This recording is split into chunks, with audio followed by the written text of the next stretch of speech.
Hello, my name is Antonio and today I'll be instructing you on how to apply bandages of different sizes to different parts of the body. Starting out with the wrist, I'll be using a bandage that is 5 centimeters wide. Start by holding out the edge of the bandage with your index finger and your thumb. Then you should wrap the bandage around your wrist, starting with the face of the palm and continue wrapping it. Through the hand and the palm, you should be wrapping diagonally. Continue this process by doing it twice. As you wrap around the wrist, between the wrist and the elbow, leave it halfway there. Now using the elastic clips, that's how you secure the bandage, and that is how the wrist is wrapped. For the ankle, I'll be using a bandage that is 7.5 centimeters wide. After doing one small wrap around, from starting at the base of the toes, you continue to wrap it. A figure of 8 wrap is what it's called. Then you take the bandage and wrap it behind the ankle and then forward again. Then you bring it back down to the base of the foot and you complete this process again. As you finalize the sequence by bringing the bandage forward, you should grab the elastical clip and place it there, which will make the bandage even more effective.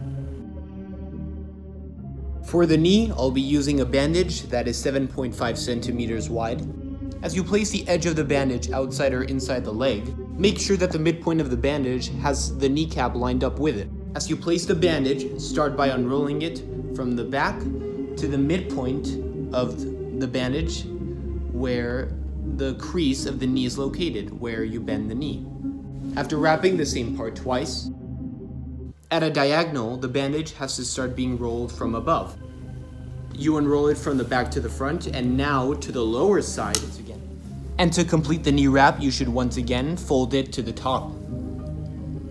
To finalize the wrap, use the elastic clips. And now the wrap won't have too much pressure to the point where the patient starts to feel pain. For the elbow, I'll be using a bandage that is 7.5 centimeters wide. Then as you make progress above the arm, continue to wrap. And you should do this by having half of the previous layer be overlapped. Make sure that full coverage is maintained and there aren't any gaps being made. Continue wrapping until you get midway up the upper arm. Using the elastic clips, that is how the bandage is secured and keeps it strong. Make sure its end is smoothed down, and that is how you make it right. For the shoulder, I'll be using a bandage that is 10 centimeters wide. Just below the point of injury, start wrapping outside the arm. You have to wrap around the arm's back to secure it in place. Then continue to wrap from above the shoulder to across your back using the arm that's opposite. Make sure the front of the chest is pulled across, then back to the front of the shoulder, and then wrap it again around the arm. You have to repeat several times the wrapping around the arm, and now with multiple elastic clips, that is how the bandage is secured. And that's the effective way for your shoulder to prevent pain. For the leg, I'll be using a bandage that is 10 centimeters wide. Just above the ankle, that's where you start wrapping the leg. As you progress above the leg, you continue to wrap from front to back. And like the shoulder, one half of the previous layer has to be overlapped by the bandage. Make sure that while wrapping, there are no gaps being made. At calf level is where you stop overlapping the leg. Using the elastic clip, that is how the bandage is secured. Now, the leg doesn't have to feel any more pressure. For the clavicles, I'll be using a bandage that is 15 centimeters wide. The purpose of creating this wrap is for the arm to have a place where it can rest. So you take the injured arm and rest it in the bandage. Now, over the neck is going to be where one part of the bandage is moved. The other bandage has to be moved to the opposite side. Then both of these parts have to be moved to the bandage and make a bow or knot so that your arm and bandage don't fall down. And now you should place the elastic clips on the bandage to keep it from falling and being stronger. Now your arm can rest and the clavicles won't feel as much pain.